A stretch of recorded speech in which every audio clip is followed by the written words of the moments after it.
무명의 정치 신인에 불과했던 진보당 강성희 후보의 당선은 기존 정치권에 대한 변화와 개혁 요구의 강도를 여실히 보여준 것으로 해석됩니다.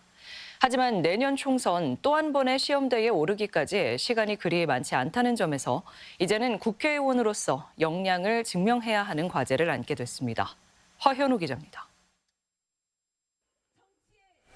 진보당 중앙당의 전폭적인 지원에도 불구하고 출마 선언 시점에서 강성희 후보의 당선을 예측하는 분석은 거의 전무했습니다.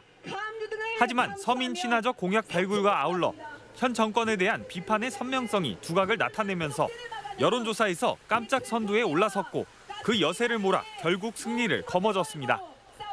아무래도 이제 민주당의 일방적인 독주에 대한 견제심도 있을 것이고 또 전국적으로 이렇게 좀 이 특정 정당도 갈 수 있는 어떤 기회를 만들어줬다라고는 그런 의미가 있겠죠.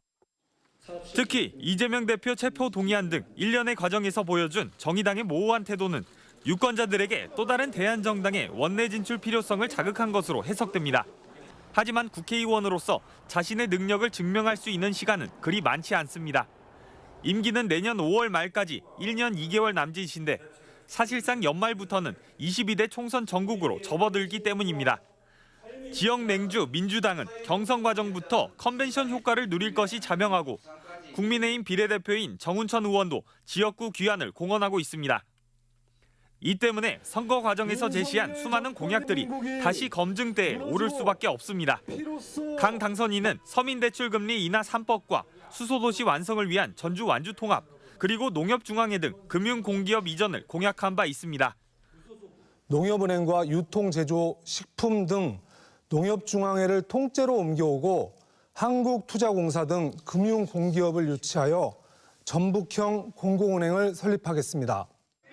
원내 국회의원 단 한 명의 소수 정당이 불과 몇 달 만에 성과를 내기는 어렵지만 제시했던 공약이 부메랑이 되어 돌아올 수도 있습니다.